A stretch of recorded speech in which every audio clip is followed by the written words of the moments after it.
Leadership and Self-Deception by the Arbinger Institute. Picture this. You're 4 weeks into your dream job, absolutely crushing it. First one in, last one out. Riding high on confidence. Then your boss calls you in for a meeting. You're practically floating into his office, ready for the pat on the back you've definitely earned. You sit down, and he looks at you with this completely calm expression and says, "You have a problem. A serious one. And if you can't solve it, you won't last here." Time stops. Your heart's hammering. Your face goes pale and your brain's spinning like a broken compass. A problem? What problem? You thought you were nailing everything. This gut-wrenching moment is exactly where our story begins. And that sinking feeling in your stomach? That's your first clue to understanding one of the most mind-bending truths about human nature. The book we're exploring today is Leadership and Self-Deception. Here's what makes it fascinating. It's not just another business book gathering dust on shelves. This thing became an international sensation, with basically zero traditional marketing. It spread like wildfire through pure word of mouth, from one leader to another, one family to the next, until it was translated into over 20 languages, and started transforming lives and companies from New York all the way to Beijing.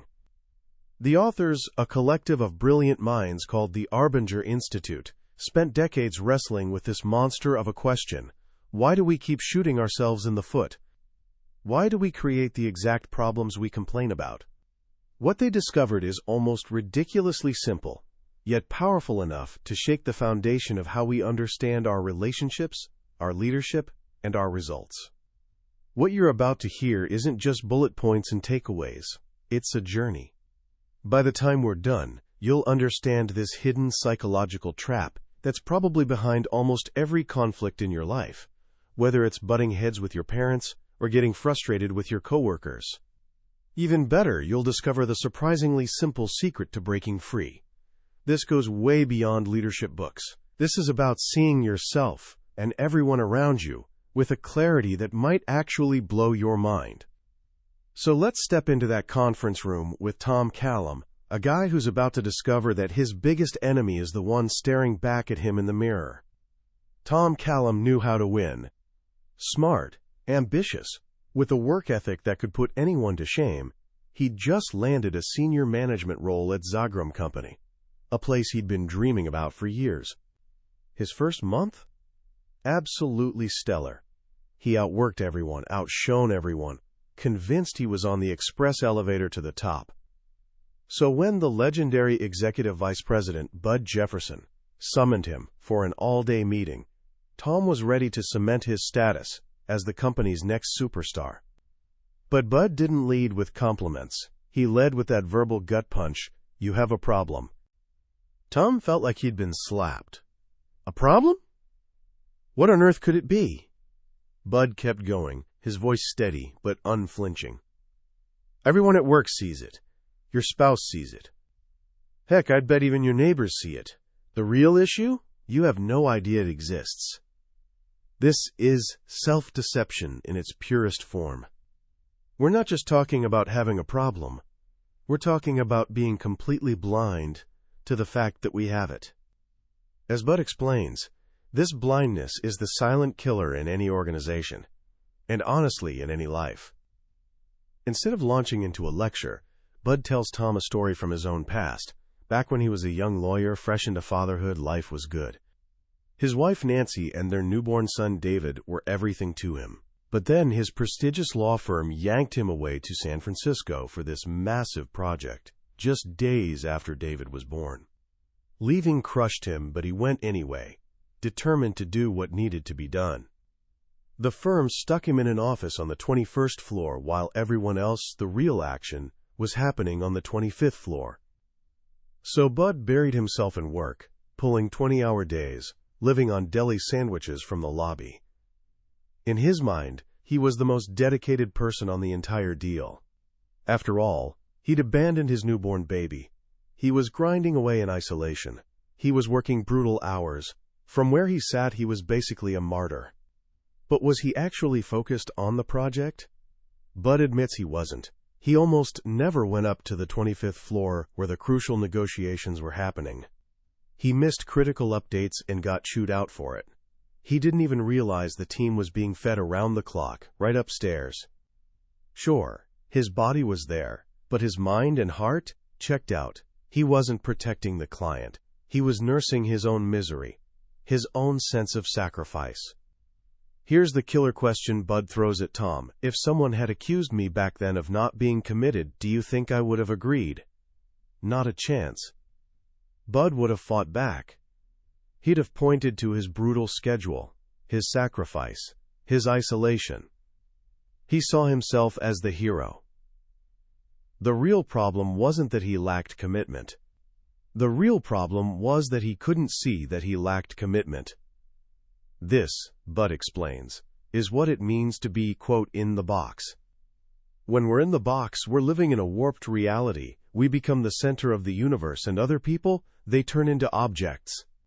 They're either tools to help us get what we want, obstacles blocking our path, or just irrelevant background noise. Their needs, their dreams, their struggles suddenly feel less real, less important than our own. To hammer this home, Bud tells another story, this one from medical history. He talks about Dr. Ignaz Semmelweis, who worked in a Vienna hospital back in the 1800s, where the death rate for new mothers was terrifyingly high. 1 in 10 women died from something called childbed fever. Semmelweis became obsessed with solving it. He tried everything, changed birthing positions, adjusted diets, even revamped how laundry was done. Nothing worked. Then he caught a break. He noticed that doctors in his ward, including himself, would go straight from performing autopsies on dead bodies to delivering babies without washing their hands. Nobody understood germs back then.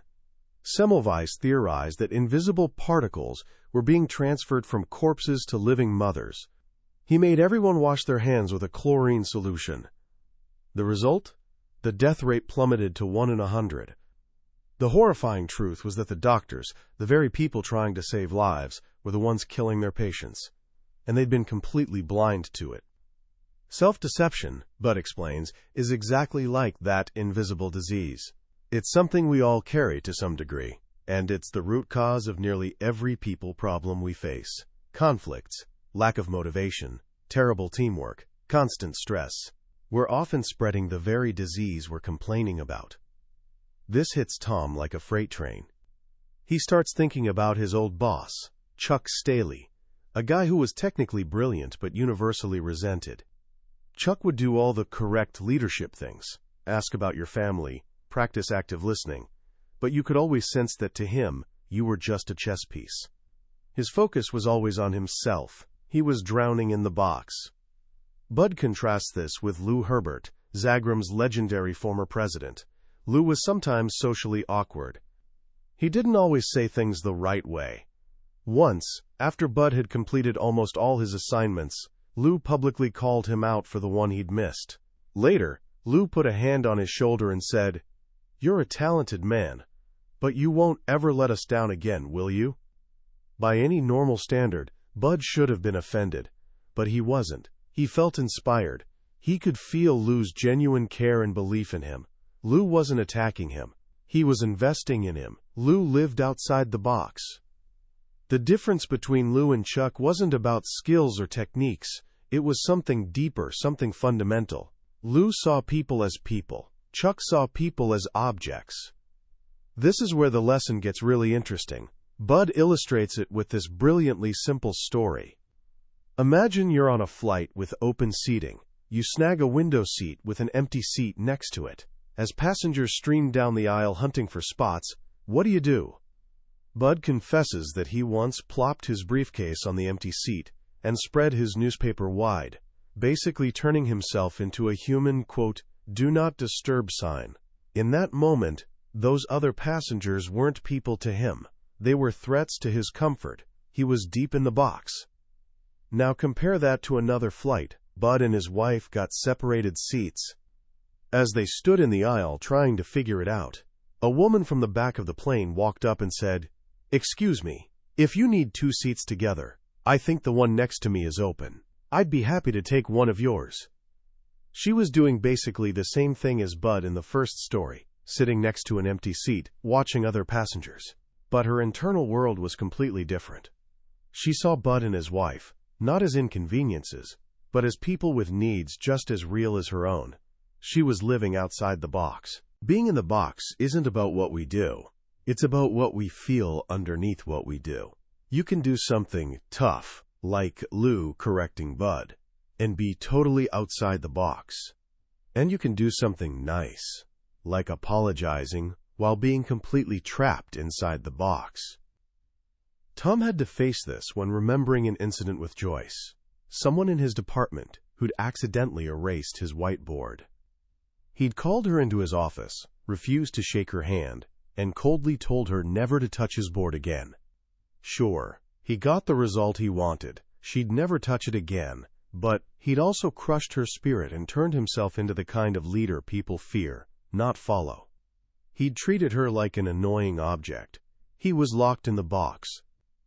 So here's the million-dollar question. If being in the box is so destructive, how do we end up there in the first place?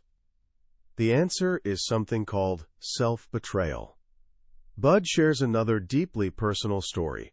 One night years ago, his infant son David started crying. In that instant, Bud had this feeling, this sense of what he should do. Get up and take care of David so Nancy can sleep. It was a simple, human impulse to help someone he loved. But he didn't do it. He stayed in bed. In that tiny moment of choosing to ignore his own sense of what was right, he betrayed himself. And here's where things get really wild. The second Bud betrayed himself, his entire view of the world shifted to justify staying in bed. How did he suddenly see Nancy, lying right next to him? She transformed in his mind into this lazy, inconsiderate person who didn't appreciate all his hard work. Maybe she was even faking being asleep. And how did he start seeing himself? He became the victim, the exhausted, hard-working man who desperately needed his sleep. The sensitive one who actually heard the baby when she didn't. He was the good husband, the good dad stuck with a lousy wife. His view of himself inflated like a balloon, while his view of her got twisted and dark. He started blaming her. All of this happened in seconds, and it all served one purpose: to make him feel justified for not getting up. This is how we enter the box. First, we get this sense of something we should do for another person. Then we choose to betray that sense. We go against it. Instantly, our worldview warps to justify our self-betrayal. We blow up others' faults, inflate our own goodness, exaggerate the importance of anything that makes our choice look reasonable, and we start pointing fingers. By doing all this, we lock ourselves in the box. Over time, we betray ourselves so often that we start carrying these boxes everywhere. We build these self-justifying identities. Maybe we see ourselves as the responsible one, the smart one, or the good spouse. These identities make us defensive. If someone challenges our self-image as a good spouse, we don't listen. We immediately blame them for being ungrateful or impossible. We walk into brand new situations already in the box, primed to see others as objects that either threaten or support our fragile, self-justifying stories. This creates the most destructive pattern of all: collusion. Kate Stenerud, Zagrum's president, shares a story about her rebellious teenage son, Brian. When she's in the box, she sees him as irresponsible and a troublemaker. So what does she do? She criticizes him, disciplines him harshly, hovers over every move he makes. Now, how does Brian, from inside his own box, see her? He sees her as a controlling dictator who doesn't love him. And how does a teenage boy react to a dictator? He rebels. He stays out later. He does even more of the stuff she's complaining about. They're locked in this toxic dance. Her in-the-box behavior provokes his in-the-box behavior, which gives her more ammunition to stay in her box and keep criticizing him. It's a perfect self-feeding loop of misery. They're collaborating and giving each other reasons to stay trapped. Kate shares this painful memory. One night, she gave Brian this ridiculously early curfew, secretly hoping he'd refuse so she could deny him the car. To her shock, he agreed. All evening she sat there stewing, building her mental case against him. Then, at 10:29 p.m., 1 minute before curfew, she heard tires squealing into the driveway. He'd made it. And what did she feel in that moment? Relief? Joy? Pride? Nope, she felt disappointed. This is the dark secret of the box. When we're trapped inside it, what we crave more than anything is justification. We need the other person to be the problem because that makes us feel right. Her son being responsible robbed her of her justification. So even when he did exactly what she'd asked, she couldn't let him win. She met him at the door with a cold, "You sure cut it close, didn't you?" This is why, when we're in the box, we unknowingly invite the exact behaviors in others that we claim to hate. We need problems to feed our addiction to feeling justified. At this point, Tom is having a full-on existential crisis. He's seeing his entire life in these stories. His strained marriage with his wife Laura, his difficult relationship with his son Todd. He's beginning to realize he has a massive problem. So here's the ultimate question: how do you escape the box? This is where the book drops its most powerful and counterintuitive wisdom. Lou Herbert, the legendary founder, comes back to explain. He tells Tom all the things that don't work. You can't escape by trying to change other people. That's already an in-the-box strategy. You can't escape by coping with them. Coping is just passive blame in disguise.